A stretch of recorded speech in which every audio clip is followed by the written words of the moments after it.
Assalamualaikum warahmatullahi ta'ala wabarakatuh. Salam sejahtera saudara-saudara sekalian. Alhamdulillah berjumpa lagi kita di channel Siring Jalan, channel yang serba spontan, channel Malaysian Respon. Oke, cerita kali ini saudara-saudara masih berkisar tentang isu politik, tetapi ada unsur-unsur seram, unsur-unsur mistik sedikit. Oke, jadi steady dengar video sampai habis supaya tidak gagal faham. Penyampaian saya mungkin agak dibuat secara satira. Jadi kepada rakan-rakan yang agak pembaris, yang agak lurus bendul, tanyalah kepada kawan-kawan yang ada bengkok-bengkok sedikit dalam berpolitik itu supaya tidak gagal faham. Oke saudara-saudara, macam mana seramnya politik di negara kita ini? Kalau pada satu ketika dulu kita pernah dimomokkan dengan cerita pengundi hantu.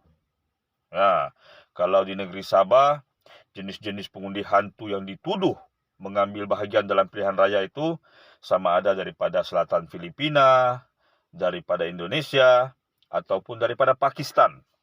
Kalau di Semenanjung, lebih kompleks lagi, tetapi yang sering dituduh menjadi pengundi hantu adalah orang-orang Bangladesh atau Rohingya.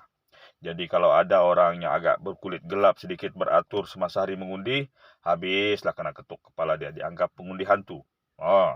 Jadi saudara-saudara, ini hal yang sudah berlalu. Apabila gerakan bersih melancarkan protes dan membuat bantahan kepada Suruhanjaya Pilihan Raya Malaysia, maka isu pengundi hantu ini bolehlah dianggap selesai ataupun sudah ditangani. Tetapi cerita seram tentang proses pilihan raya di Malaysia belum berakhir.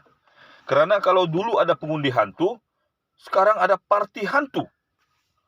Parti hantu. Siapakah yang menganggotai parti hantu? Adakah hantu raya? Boleh jadi sebab parti ini muncul dalam pilihan raya. Perkataan raya sama. Adakah hantu jembalang, hantu pocong, sundal bolong, atau lebih teruk lagi daripada hantu-hantu berkenaan? Karena hantu dia ada pendirian. Hantu tugas dia untuk menakut-nakutkan orang. Kalau yang bertugas menakutkan orang. Kalau yang bertugas kasih nomor ekor, kasih nomor ekor. Tapi hantu dalam politik tidak ada pendirian. Ada di antara hantu dalam parti politik yang saya sebutkan ini sudah mati dari parti lama dia berkali-kali. Ya, dilahirkan semula.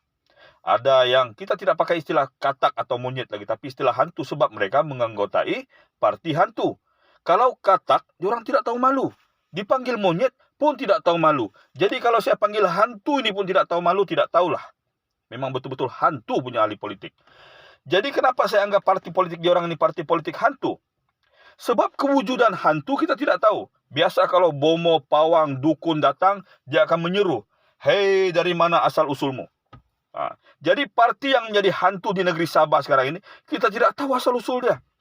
Kalau ikut surat beranak dia dilahirkan sebagai parti bersatu. Kemudian, entah mama dia kawin lain, dia jadi parti JRS. Sebab untuk bersatu saja tidak cukup kuat. Dia jadi JRS, dia bergabung dengan Barisan Nasional UMNO. Kemudian apabila selesai PRU ke-16, dia jadi PJRS. Tidak tahu asal usul dia. Tapi dia boleh membentuk kerajaan hantu.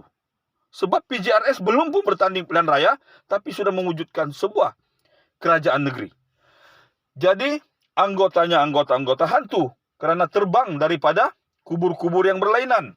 Ada yang dari warisan, ada yang dari UMNO, ada yang dari KDM, ada yang dari bebas. Ini hantu bebas, ini memang hantu yang memang gentayangan lah. Jadi saya tidak menghina ahli politik. Masing-masing ada pendirian. Tapi saya memberi tanggapan baru. Mudah-mudahan dengan terminologi yang baru ini, ahli politik ini menginsafilah. Sampai bila lah negeri kita ini ada ahli politik yang tidak ada pendirian. Katak, dia senyum. Monyet, dia ketawa. Saya harap dengan gelaran hantu ini, dia berfikir.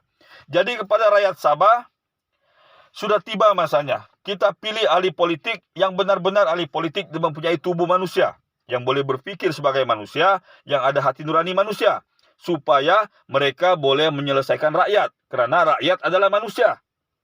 Jadi hanya manusia yang boleh menyelesaikan permasalahan manusia. Kalau hantu, dia tidak selesaikan masalah manusia.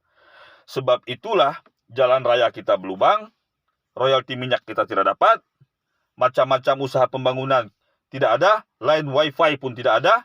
Jadi Karena apa? Karena yang memerintah kita selama ini adalah katak, monyet, dan sekarang ini hantu. Jadi, tiba pilihan raya, pilih parti-parti politik yang rasa-rasa dalam struktur atau senarai nama calon tuh banyak manusianya, bukan banyak hantunya.